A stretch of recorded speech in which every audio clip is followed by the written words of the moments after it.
இது என்னங்க தந்தூரியா? தந்தூரி பிடிச்சி வாங்கிட்டு இங்கே சூப்பராக கொடுப்பாங்களே ஏறுபட்டுக்கிட்டே. 400 ரூபா கொண்டு வந்த மாதிரி போயிட்டு இருக்குங்க. கோழி ரொம்ப சின்ன கோழியா இருக்கு. சின்ன கோழி தானே இதுவே. 1 கிலோக்கு மேலே. அது 2-4 பிரிச்சு கொடு. பிரிச்சுக்க. அது என்னது பேப்பர் மாதிரி இருக்கு அங்கிட்டு? என்னமோ கொடுத்தா. அவன் என்னமோ கொடுத்தாண்டி. இதை கொடுத்துட்டு என்ன பண்ணுவாங்க, வெங்காயம் போடலங்க, இதை மட்டும் சாப்பிட்டு பாருங்க. இது என்னது? இதை பிரித்து வச்சுக்கிறதுக்கு டிஷ்யூ பேப்பர்.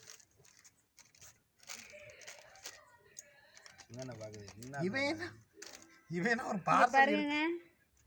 நைட்டாக கல் வாங்கிட்டு வந்து என் குழந்தைனார் பிடிச்சிக்கிட்டு இருக்காரு. அப்படியே கழிப்படிங்க தம்பி. குடிச்சிருவோம். மக்களுக்கு சப்ளை பண்ணுறதே நான் தான். ஒருத்தர் வாணி ஊற்றி பிடிக்க. இவர் கறியோட ஒருத்தர் திறந்துக்கிட்டு இருக்காரு.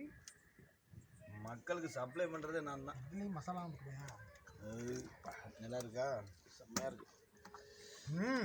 மக்களுக்கு கரெக்டாக ஒவ்வொரு லிட்டர் சப்ளை பண்ணுறதே நான் தான். இதுக்கு முன்னாடி சாராயம் மரத்துல ஏறி, இப்போ வந்து கல் வியாபாரம் பார்த்துக்கிட்டு இருக்கேன். மரத்துல ஏறி இப்போ யார் எடுத்தது? போக போக நான் இம்ப்ரூவ்மெண்ட் ஆகணும், அதனால தான் வீடியோ எடுக்க சொல்லியிருக்கேன். மரத்தில் ஏறி திரும்பிட்டு வந்தான். இப்படியெல்லாம் பாடுபடுறான் பாருங்க என் பையன். ஜன்னலில் உட்காந்து இந்த கறியை திக்கிறது. சரி சாத்து விடு. நீ எடுத்து டம்ளர் எடுத்து வந்து வச்சா எடுத்து குடிச்சுக்க வேண்டியதான். என்ன காத்தணும்?